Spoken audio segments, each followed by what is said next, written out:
Laurie Huston's News for the Heart is dedicated to helping you give a voice to your own soul. Our hearts have the power to free us from pain and the struggles that keep us from awakening to our true essence. Join Laurie now as we delve into our heart and soul to find the path that will open us to the possibilities and lead us to the life we love to live. And good afternoon. This is News for the Heart, and it is the last Tuesday of the month, the last Tuesday of May, right before I go on my, a break until September. But we have my awesome co-host, Tom Campbell, with me.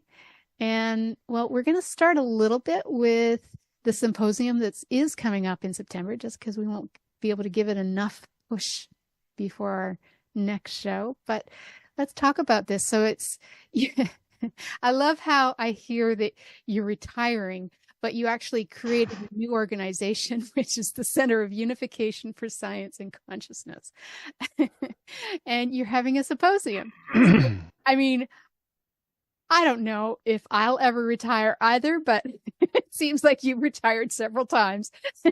Yes, I'm actually good at retiring. I've retired lots of times. Yeah. This is, I think, maybe my fifth or sixth retirement. Yeah. Coming up in Spain in October, is it? So you're like, yeah. You're really allowing that retirement to stick. Yeah. But you did just come back from a lovely cruise in Alaska, right?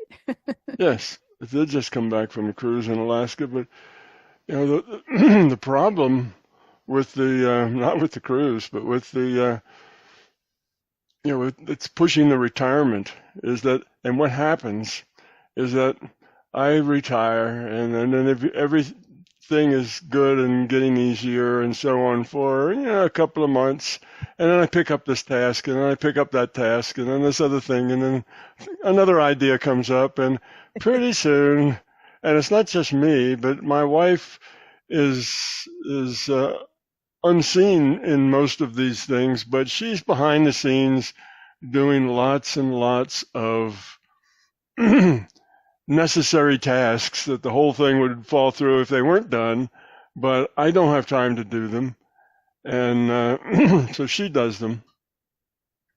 All the little detail stuff that has to get done. She tends to do all that.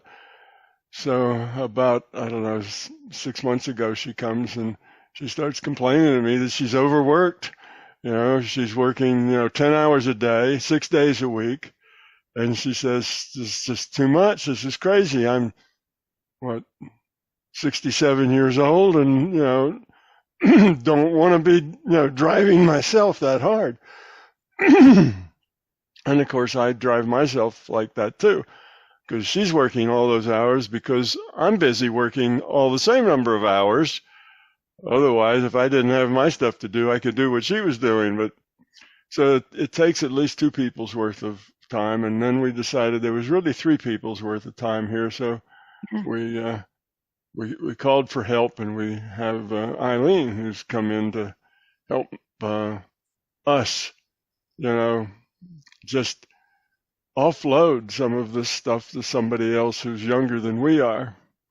And she's middle 50s.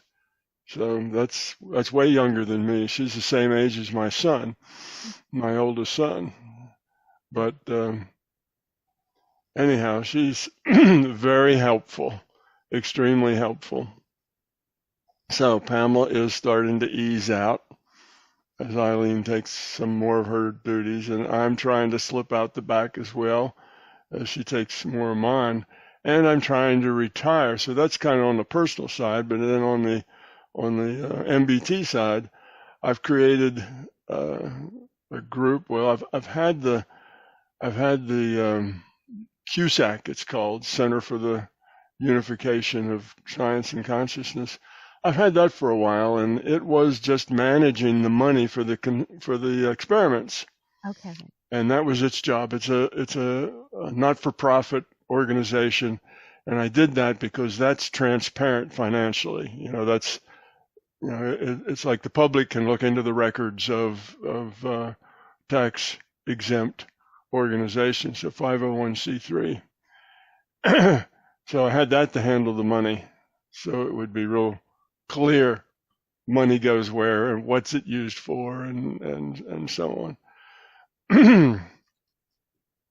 So I had that, and then I created, or then a group was created. I didn't really create it. I got a bunch of people together and said, "Hey, look, I want to slip out the back. I'm almost 80 years old. I'll be 80 this year, and I don't want to work 10 hours a day, 6 days a week. I should have gotten out of that a long time ago.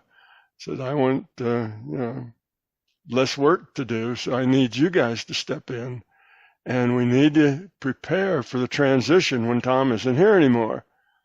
I'm not going to be here forever, so let's start making that transition into MBT is not a personality cult. It's not all about Tom Campbell. It's bigger than that. It's about the ideas and the concepts and the tools and the things that we've created, the products we've created, and so on. That's what it's about. It's not about Tom Campbell.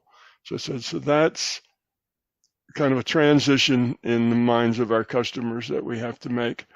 And then we have to set up a group that's also a nonprofit, another nonprofit, and let them handle my intellectual property. So I take my intellectual property, which is my books and all the products I've done and everything, and I say, here, you handle this intellectual property. You find people who would like to use it, and you license it to them to use. You can do that however you want to do it, but I'm slipping out the back. So that was kind of my plan for walking into my 80th year, which is this year. And it's working pretty good. It kind of got off to a slow start and staggered around a little bit trying to find its feet. But all this happened last September when I was, there was a meeting here in Huntsville of, I don't know, just MBT folks mostly was a meeting. And then I brought all this up. I said, hey, I'm going to be 80 next year. And we need to shift the focus of this organization and how it's run and whatever, because I don't want to be sitting at the reins any longer running it, but somebody else has to, and that's going to take time. So I'd like to start the transition while I can still be here to guide the transition. There you go.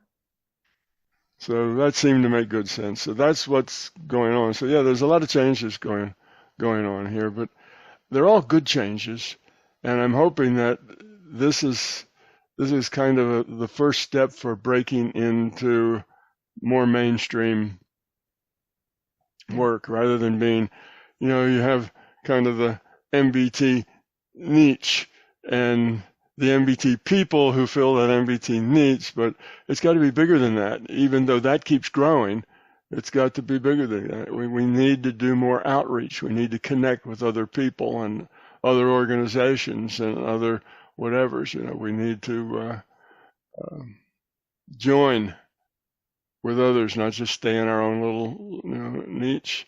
That's not a good idea. If you're going to go mainstream, you have to do it with other people.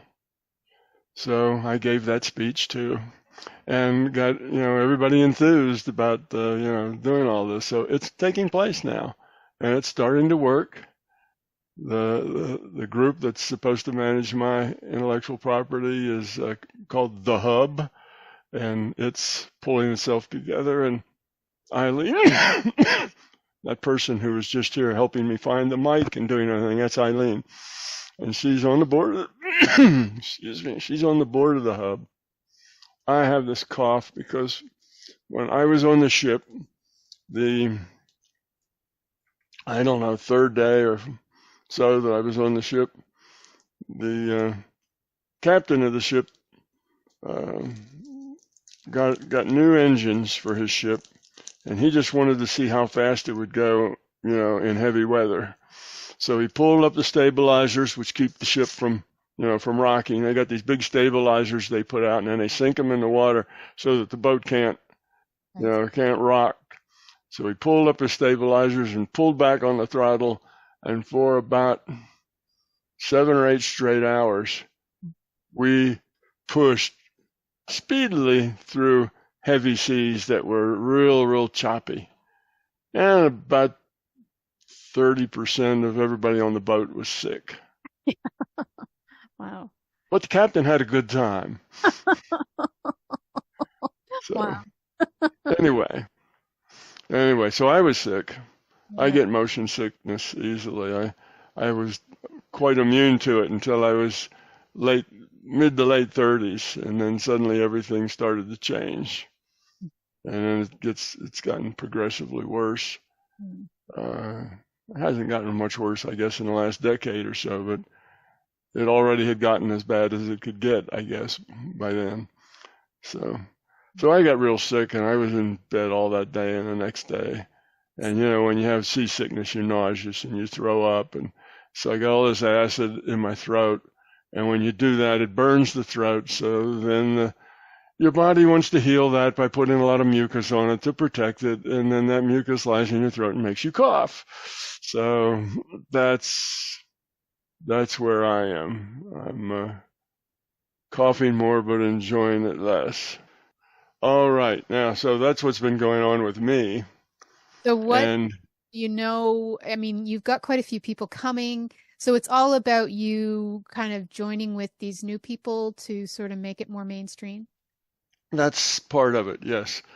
This is kind of our intent, our first attempt to reach out, connect with other people, pull them to us to them, create alliances, that sort of thing. Kind of, you share I'll share my MBT audience with you, and you share your audience with me, and we'll all get a bigger audience, if we work together than if we don't work together. Best way. Yeah. So that's kind of what we're doing. But now this is going to be a fun thing. Now this is the image, and I'll probably be telling things that don't happen or something. But anyway, here was the intent. The intent that it's supposed to be. It's about science and consciousness. So that's the key. So we're going to have a lot of people there who are working on that boundary with science and consciousness, and they will be giving their viewpoints and their and the things that they've learned and the way they are looking at the problem. I'm going to give mine. I'll be one of the speakers, and I'll give my viewpoints on that. But I'll go into more detail than I usually do. I'll kind of explain my theory in a lot more detail, and I will explain the experiments. The first experiment has been creating results now, and the way it takes a while for me to pull it all together and plug all the holes and make sure everything's been done right. So, but it is creating results, so that's good. But I'll be presenting those at this symposium, and the way it looks, if you're interested in, well, how does it look like it's coming out? The way it looks is it's coming out exactly the way I predicted it would come out. So that's good for me. Yes. That it looks that way. So that's good. So it's going to be a very positive report on these experiments, and I'll be talking about other experiments we're doing and what's next and where we're going with it and that kind of thing. We need to find some people who have an excess in capital and would like to help save the world, or fund something worthwhile, and see if we can't get some money to pay for the experiments, because the next experiments are going to be more expensive. We did the easy one first, and that cost about $100,000 a piece. So this one will cost $150,000 just to buy one piece of equipment that's necessary. So this one's the next one's going to be more important. So I'll talk about all those things and kind of what it means, what the result means, and so on. And we're also supposed to be having fun. We're going to try to get some musicians just to kind of wander around during the day and play music when they feel like it, and play music in the evening. Evening after all the things going down, we're going to kind of have music time. And we'll have live musicians just come in and play and talk with the group and interact. And we have all sorts of other things going on the sideline all the time. I'm going to have a guy from TMI come and do a meditation that will, he says, pretty much guarantee that people will pop out of body. Says it really is very effective. So during the whole thing, if you want to do that, you just walk over, and when there's a chair empty, you sit down in that. And they'll probably fill up the chairs, and then he'll start the process. And then when that's all done, everybody will leave, and then the chairs can fill up again. So it'll just be going the whole time. There will be a guy there who will put a band across your forehead that reads your EEG. You know, it will get all the brainwave signals out. It will sign an instrument. He's a musician. It'll sign each brainwave to an instrument. Cool. And then, depending on the intensity of that brainwave and whether it's, you know, I don't know, there's lots of parameters around the brainwaves other than just frequency. And he'll take those parameters, and that will determine how that instrument plays. So you can have all these instruments going on, and will you create a symphony or will you create a lot of noise, you know? And I tried it. I asked him to come because he did it to me. I was someplace where they did that. I was in Costa Rica, and he put that on me, and I really enjoyed the music. It was real flowy, and you know, it was real kind of nice. I liked it.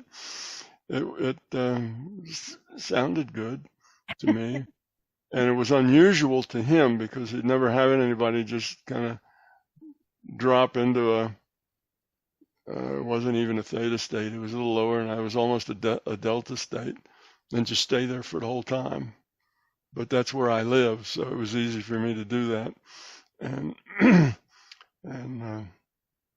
so he'll be there, and you can sit down and find out what kind of music you make with your brain waves.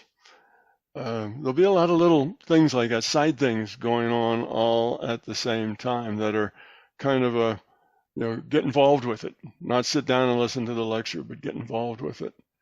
And then when a day is done, we will all kind of gather in the evening in the largest room that we have. Like I say, the musicians will play, and we'll listen. And then when they're finished playing, we'll let the internet do the playing, and we'll dance. So it's going to be a party at the very end. Does that mean we hear everybody else's music? No. Imagine some of them wouldn't be right. Imagine that. Yeah, that would be something. No, this will probably getting some good dance music out of the internet and just playing, just playing, partying, dance, talk, whatever it is you want to do. So the concept here is that it's not just sit down and listen to lectures. That's tiring, even boring to some. So it's interactive things. There'll be a host of interactive things going on all the time, and there'll be a lot of socialization time. Mm-hmm. So it's important to talk to other people. It's a networking, get to know and learn to know other people, connect with them, tell them about yourself, but listen to them tell you about themselves, and kind of get to know each other. So we're trying to meld various groups. So it's not only that the leaders know each other and are sharing mailing lists, but that the people are actually sharing ideas and connecting with each other. So that's the idea. It's going to be kind of a fun, educational, party, musical event. But our speakers are going to be very interesting. I can name a few of them will probably come to mind, but Peter Sage will be there. He's kind of more of a motivational speaker, but he and I have known each other now for some years, and Peter will have some interesting things to say. From his viewpoint, we're going to have, I should name them all. We may have a fellow from Spain who is it's going to be people there from other countries, of course. This is not just a U.S. and Canada and Mexico thing. This is a worldwide thing. So there'll be people from other countries that'll be coming in and doing things. I wish, yeah. I can't just tell you all the. Don Hoffman will be there. We're trying to talk Don into coming himself rather than zooming in. He had some other conflicts, and he said, I can come if I can Zoom, but the Zoom doesn't make it easy to sit down and talk and chat and get into the idea that this is a communication and connection kind of thing, not just to listen to the lecture sort of thing. So it's different. We'd like our speakers to come and actually be there and not walk out the door when they're done talking, but to mingle and chat and become part of the community. So that's what it's going to be about. And it should be fun. It should be educational. Should be a lot of interesting people and interesting speakers. I know the people who are putting all this together, they're probably choking themselves right now or something, because I can't give a better, more detailed description. But in any case, that's because I'm not actually doing it, but I hear about it. But my short-term memory is not worth much anymore. I still remember the things that happened almost precisely, that happened, 70 years ago, and I can play those back in detail. But whatever happened just 10 minutes ago, that's harder to come up with. That just happens as you get older. The short-term memory is the first to desert you. So anyway, that's what it's going to be like. Interesting speakers, interesting people, and a lot of fun. Excellent. Well, speaking of fun, I thought we would make this show a little bit about fun too. Good. Maybe making some fun choices and just having, I know that the larger conscious system, it's here for us. So how to make some fun choices for the summer that we're having and to experience, and maybe just, we all take this journey so seriously sometimes, and it is a serious journey in some points, but we might make it a little bit more difficult than we need to. And I think it's really need to find fun things to do and all come from the heart and enjoy ourselves. So. Exactly. Seriousness is not the direction that you're going in as you grow. Seriousness may be part of a process, but everything you do, the more your consciousness becomes evolved, the less serious you are. Mm-hmm. Beginners are a lot more serious than people who've been doing it for a long time. Although people have been doing it for a long time, we sit here and we either fold our legs up or sit here and we look real serious, but we're not all that serious. We're trying to have, or at least pretending to have, serious conversations. That's true. But life becomes just full of fun and full of joy and full of humor. And if your life isn't getting more and more fun, then you're doing something wrong. You really need to have fun. You need to not only enjoy what you do, but you just need to enjoy existing. Enjoy being, enjoying, connecting with other people. Now, yes, other people tend to be full of problems, and of course you always never have any problems. It's other people that have all the problems. That's by definition, You're almost perfect. You listeners out there all listening to this, right? You understand that you're almost perfect, just exactly the way you are. But other people have problems, and you need to be able to appreciate those people and their problems and realize that's okay. That's where they are. They need that problem. That's the thing that's the stick that's poking at them, trying to get them to grow a little bit. You grow with sticks and carrots. Sticks are the things that aren't working so well. They goad you to change, and carrots are the things that are working well that encourage you to continue. So the problems tend to be the sticks that are trying to get you to realize that if you're unhappy, you need to change something. Just keep doing the same isn't going to work. But you need to appreciate other people's problems and appreciate that they need that particular issue that they have in order to grow, whether that's an illness or just maybe a general grumpiness or something. They have to one day look at that and say, why am I so grumpy? What do I get from that?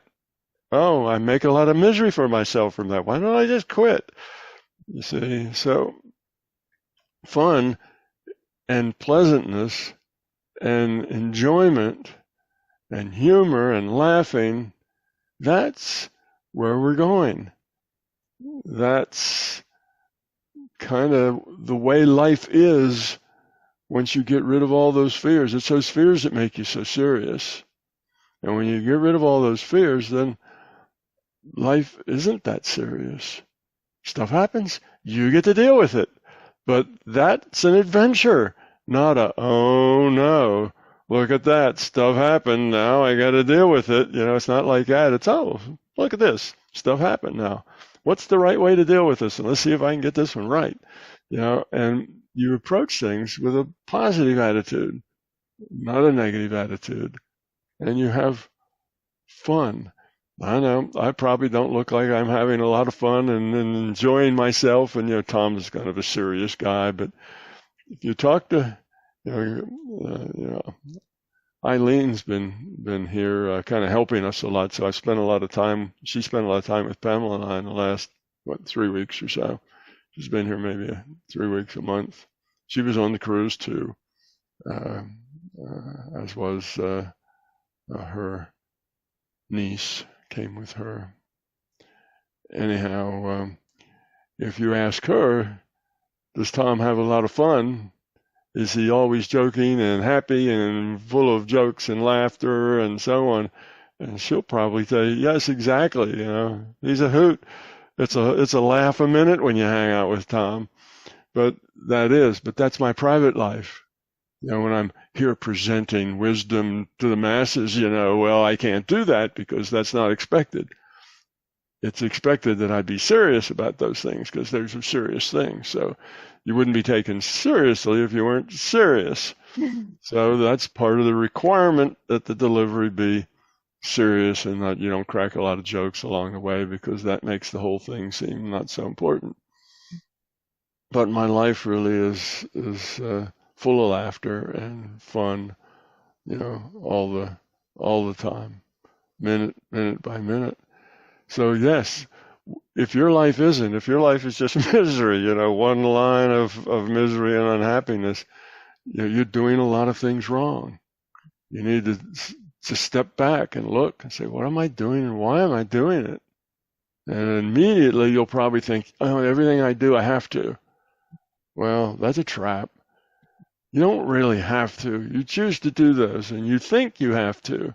You think you're trapped. I have to do this, and I have to do that like that. And I've kind of found my minimum pain situation right here, and that's where I'm hanging out at my minimum pain situation. Anything I change will make it worse. It's generally not like that. That's just your belief of where you are. There's a lot of things that you have choices of how you do things. You have choices of just how you interpret the data. How do you deal with things? So things that you're dealing with now that make you feel oh no, not that again, or do I still have to do more of that? Dealt with Those, that over and over and over again. Why is it still coming up? yeah, right. If you're stuck in that, then you have to back up and see it from a bigger picture. As long as you keep looking at it from the little picture where you are, you'll always see the same answer. I have to do that, and it's a pain in the neck, and I don't like it, but I'm stuck. But if you can back up and see it from a bigger picture, there's a very high probability that you're not stuck at all. Well, you are stuck, but what you're stuck in is your own belief. That's what you're stuck in. So you got to back out your perspective past the limits of your beliefs and look at life and what you're doing in the big picture. And a lot of things that you think are essential, your world would fall apart if they weren't done. Your world will just keep going on and chugging along just fine if those things weren't done. People would just adjust and go on without a whole lot of trouble. So you just need to find humor and lightness, because heaviness and seriousness gets associated eventually with darkness. Even if it's not dark to begin with, after years of heaviness and seriousness, it starts to turn into darkness. And you don't want to go there. You want to be light. Life needs to be an adventure. New stuff that happens needs to be exciting. It's an adventure. The unknown, instead of being scary, needs to be something you welcome, you embrace. Again, another adventure. And when you see life as a series of interesting and growth-inducing adventures, then life just becomes fun. And it's real easy to laugh at yourself and laugh at all the bad choices that you've made and the things that you've done and the times you've fallen on your face, and all of that becomes hilarious because you see it from a bigger picture. So, yes, this is not a get more and more serious. I mean, people will say, okay, let's get serious now. Well, all right, you have to be serious in the sense that you have to have intent. You have to seriously want to grow up, because if you really aren't that focused on growing up, well, you just won't. You'll just keep dithering around where you are, and next lifetime will be just like the last lifetime, and the next one after that will be just like those, and nothing will happen because you won't be growing. You'll be struggling with the same lessons over and over and over again, which is what most people are doing. They're making very little progress. So if you lighten up and smile more and are more positive, you'll probably grow a lot faster. You won't take yourself quite so seriously, or anybody else quite so seriously. And you just have to, let people be the way they are and not judge. Stop judging people and stop judging yourself. Just be and interact with life as it happens without any expectations, requirements, anything. Okay, here comes something new. How am I going to deal with that? And here's all this old stuff that I'm doing. How am I going to deal with that? Is it profitable? Is the stuff I'm doing, am I learning from it? And if the answer is no, then you have to say, well, why? I should be learning from everything I do. Even if it's something mundane like washing the dishes, it's something you should be learning from. Why are you doing this? Why is it necessary? Oh, yes, you're a contributing member of a family. Well, why doesn't somebody else contribute? Well, that's them. That's the way they are. You just have to stop worrying about doing more than somebody else, comparing yourself to other people. Oh, I do all the work and other people don't do as much as I do. Oh, woe is me. I'm a poor, sad person that gets taken advantage of, and then you go into that hole from which it's difficult to recover. So you don't go in there. You just realize, well, if you're doing things that are contributing and you're part of the solution, not part of the problem, and feel good about that. Feel good about that. And don't start making comparisons of how much you're doing compared to somebody else. And all that judging is what gets you into trouble. It doesn't matter what other people are doing, what other people are doing. You can't control it. You can't organize it. You can't do anything with it. So, and hollering at it, trying to force it to be the way you want, that's just counterproductive. So let it be. Live with it. Deal with it. You just make sure what you do is part of the solution. You're being helpful and feel good. Because we won't know. I mean, we really don't know anybody else's life. We just judge it. Yes. And we think, oh, well, I'm better than that. Or, oh, no, I'm not as good as that. And that's kind of where we get stuck. And we don't know who we are because we're not them. We'll never know who, I mean, we just barely understand our own life. How much do you think we understand of somebody else's life? We just barely understand a little bit of our own. So that's the thing. Life just moves on, and you make choices. And whatever your choices are, you do those things. And just look and say that the things I do, what are they? What category? Where do I put them? And it's not so matter you're judging yourself. You're just looking to see, what do I do? And is it helpful? Is it helpful just to me? Or is it helpful to me and others? Or is it just helpful to others? What am I accomplishing here? And if I don't do it, then what happens? Who picks up, or what happens? And that might be an interesting experiment. Just see. Just one day stop washing dishes, or stop, doing whatever you do. See what happens. See how the rest of the world adjusts to that, because it will adjust to that. The world will adjust, people will adjust whatever it is they have to adjust to. So you're in this interactive dance with a lot of other people, but you're not stuck. You can make different choices and just see how that works. Was that helpful or not? Or did it make everything worse? Were you a lot better off, doing what you were doing? Well, you can always go back to it. So that even sounds fun, right? It sounds like maybe a fun thing to do.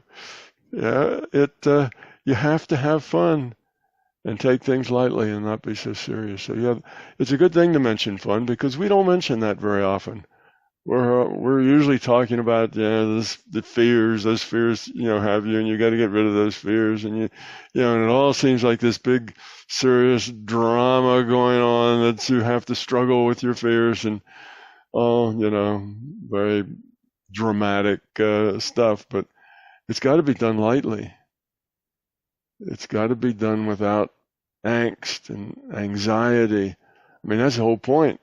Is getting rid of the anxiety, getting rid of the judgment, getting rid of the guilt, getting rid of the everything I do because I have to, and I have to because other people depend on me. Well, is that so bad? Other people depend on you, and you're helpful to a lot of other people. Oh, good. Give yourself 2 gold stars. A lot of people depend on you, and you're helpful to a whole bunch of people. Well, good for you. How could you be more helpful to those people? You see, look at it in a positive way, and it's a good idea to talk about having fun. It needs levity. We don't need to take ourselves so seriously. What? We have to be serious in our intents where we're going. All right, I want to grow up. That needs to be a serious intent. But it doesn't mean that you have to be serious about all the choices you make in that path. And you can make mistakes. And when you make mistakes and it causes some kind of a kerfuffle going on, well, you can laugh at yourself and say, well, look at that. I created a big tangle here. Let's see if I can untangle it. But you do it from a light attitude, not from oh no. Everything's a disaster. Everything is a problem. Everything is an oh no. That's the wrong attitude. So even if you do create a big problem, well, okay, it'll adjust. You can fix that problem, or somebody else will fix that problem. You have a lot more choices than you think. We all feel trapped. I shouldn't say all. I don't feel trapped at all, but many people feel trapped in their situations. They don't know how to get out of it. They don't like being in it, but they don't know how to slip out the back. But what's trapped them is their own fear and their own beliefs. That's the trap that they're in. All these other people that they blame for, creating the trap that holds them, those people didn't create that.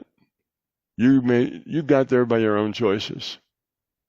Now, if you made bad choices, well, think about that and say, well, what other choices should I have made? And what should I learn from that? Next time I get there, am I going to make another bad choice? Well, you will if you didn't learn anything from the last bad choice. So, yes, you have to, do that. But you don't do it with with dun dun dun music playing in the background. You do it with giggling in the background. Oh, look, I did make that bad choice. Then look what happened. Oh, I should have seen that coming, and you do it with a positive way, not a big, dramatic way. And always avoid feeling sorry for yourself. When you feel sorry for yourself, oh, woe is me, you're putting yourself in the worst possible position for learning anything.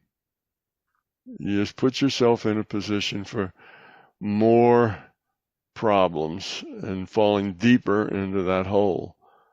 So once you get to oh, look at me, I do more than anybody, I'm abused, I'm overworked, I'm this, I'm that, I do so much and other people do so little.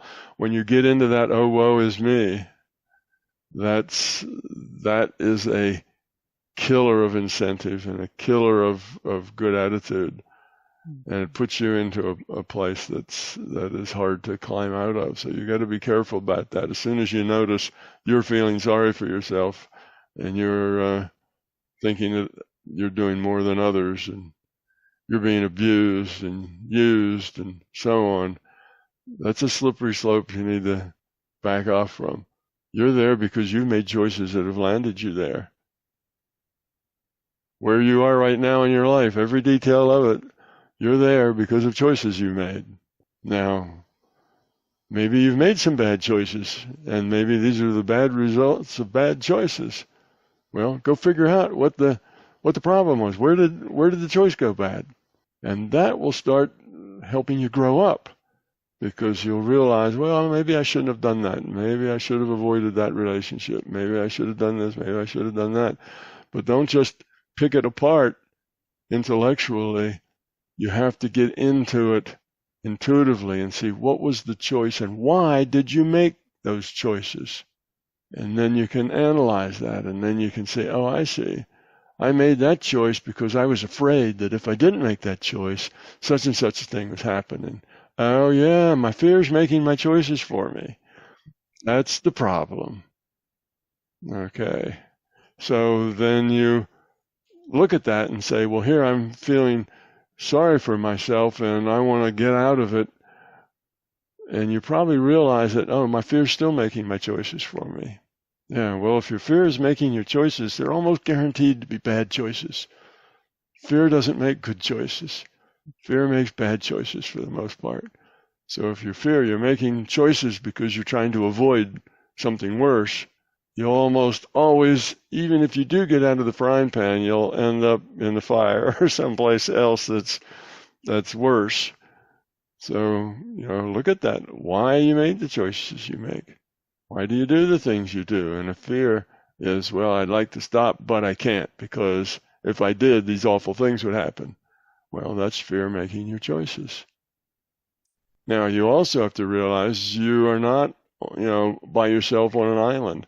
You interact with all these other people, and you have responsibilities to some of those people. They have responsibility to you. Their responsibility to you is really none of your business. That's their business. Your responsibility to them, that's your business. So you just focus on that. And, that may be your children, that may be your spouse, that may be your parents, it may be your brother or sister, but you have responsibilities to some people. And that means you do things not because you feel like it, but because it's good for them. It's a giving thing. So, and you learn to do that, not begrudgingly, but smile when you do that. Feel good about doing that. Yeah, another 2 gold stars. I'm doing things for other people. Good. That's good. That's a good choice. And you'll eventually see that will make you feel better.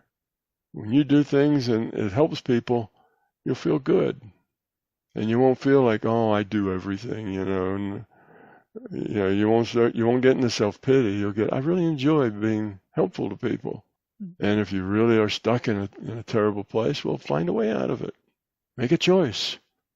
Not based on fear, but make your best choice that takes into consideration not only yourself, but all the other people around you. How do you help or hurt those people? That's important. And if it's just good for you, but it hurts a lot of other people, that's a bad choice. That's called self-centeredness.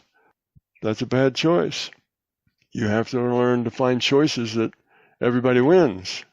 You have to take care of your responsibilities, not begrudge them. Yeah, I got this responsibility. I got to do this and I got to do that. And and you don't like it. Well, change it if you don't like it, but think why you don't like it.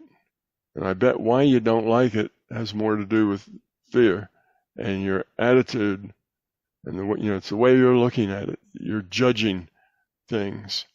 It's not, you're not really looking at the way it is. You're looking at it from your own fearful perspective. So just spend some time looking for new perspectives, bigger pictures, other ways to see the problem, other ways to interpret the data. And don't spend any time at all worrying about why other people are doing what they're doing and whether that's good or bad. It's not yours to judge. They just do what they do. And your judgment is not necessary, not wanted, not useful, not helpful. Let them be. So just spend the time about what you're doing and why you're making the choices you're making them. And is it good reasons or bad reasons? And can you shift that? And how do you shift it? And stop thinking that everybody's decision is because of you or that it affects you in some way, because you're allowing it to affect you in some way. Exactly. Decision, their choice is their choice. Stop making it about you. Exactly. Yes. That's always true. If somebody comes up and insults you, it's not about you. It's about them. It's what they see. And they feel that they have to go, say something rude or unpleasant to somebody. That's their problem. That's their actions. That's their fear. They're trying to make themselves feel better, perhaps, make themselves bigger and whatever. Put you down, makes them feel better. But you don't have to play that game. It's not about you. It's about them. And if they're off playing games like that, power trips, nothing you can do about that. That's just where they are. But you don't let it make you feel bad because it really doesn't have anything to do with you. It just has to do with them. So all those things just kind of slide right off. They don't affect you. So the things that upset you now won't upset you later. So fun, yes.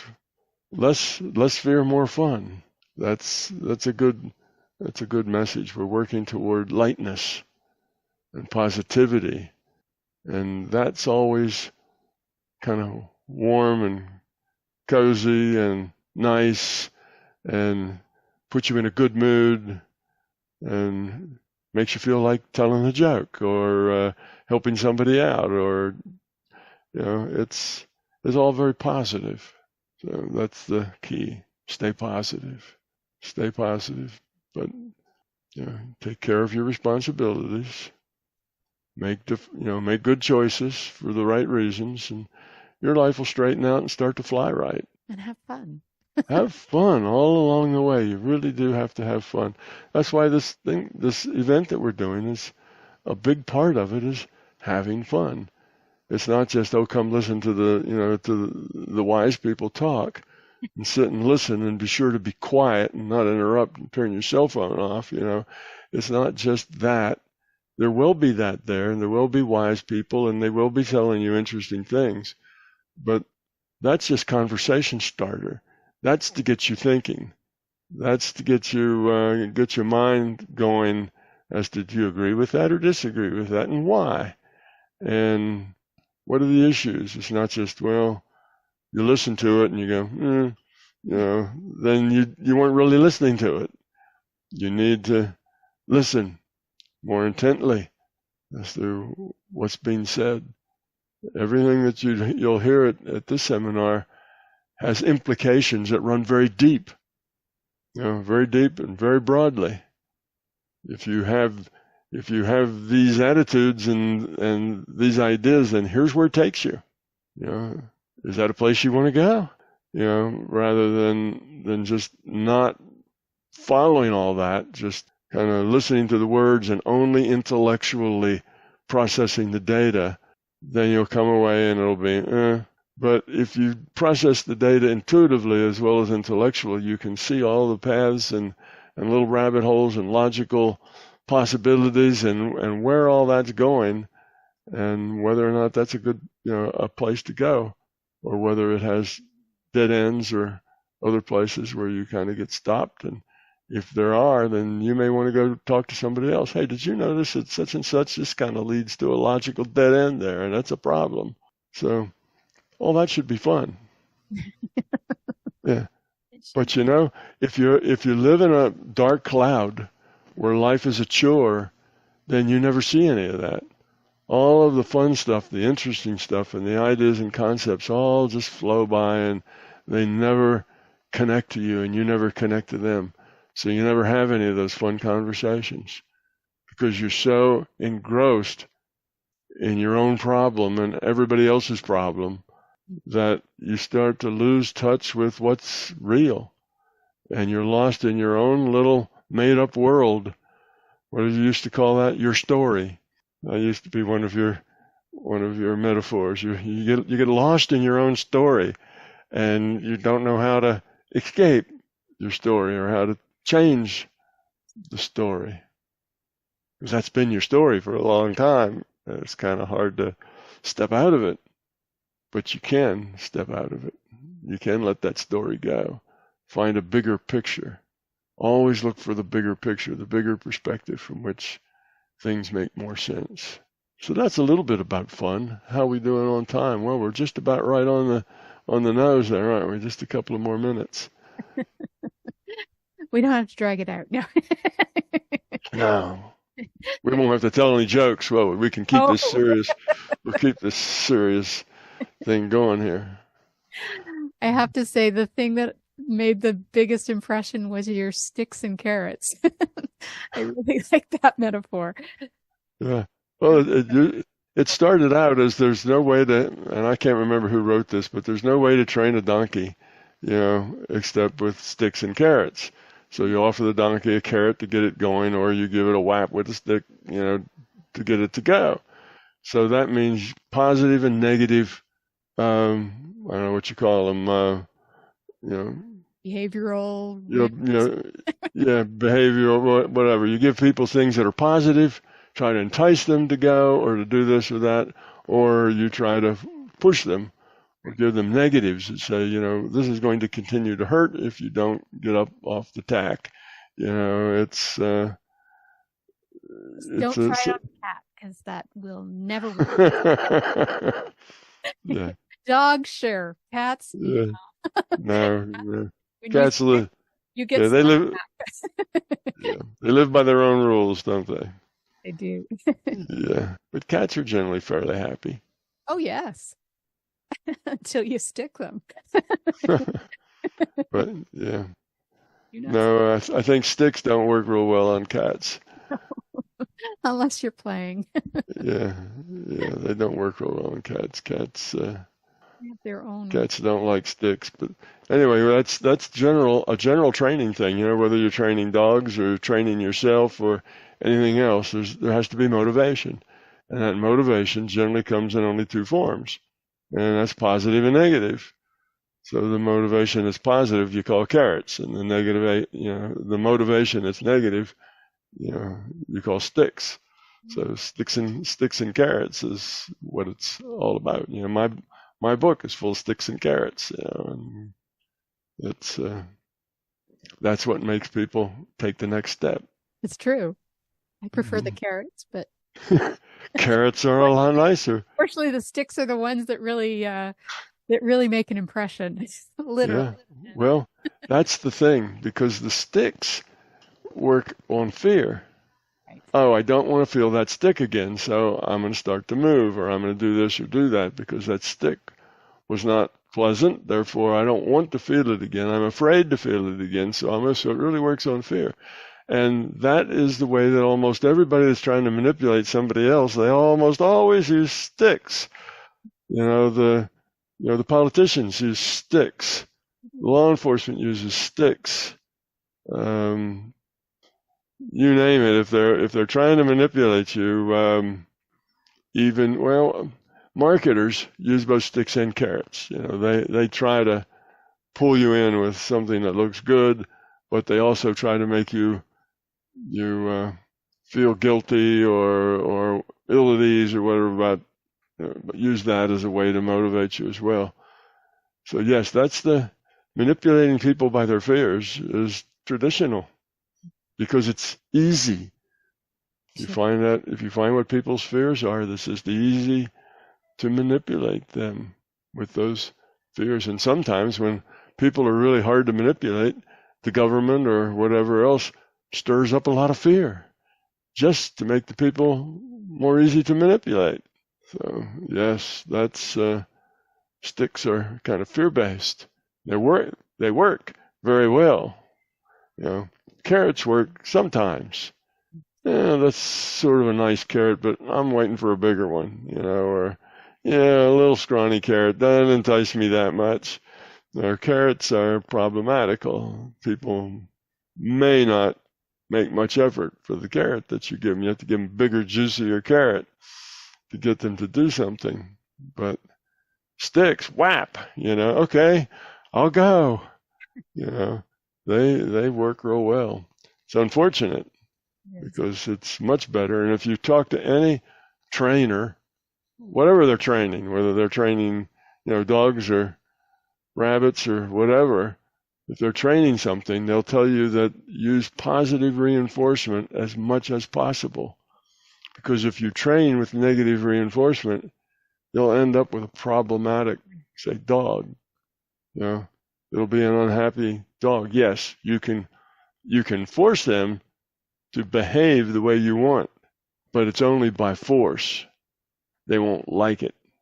They won't like you either. But they'll do what you want them to do. They'll do what they're told. But they won't be happy. And if they're not happy, you're not going to be happy either, because they will find ways to resist. They will find ways to drag their feet. They will find ways to say, okay, I'll come, but before I do come, I'm going to flop down in this big mud puddle, and then I'm going to come. They just find little ways that they can kind of save some of their own self-esteem. But don't we all? Yeah. So sticks are not the best way to try to go through life. Carrots are much better. But some people just won't budge. No matter how big the carrot is, they just won't budge because they don't even see the carrot as a carrot. So sometimes a stick is necessary. All right. Well, this has been a great show. I think we've, it's a good show. I like the whole fun aspect. Fun is essential. Right. Move toward the light, move toward the fun.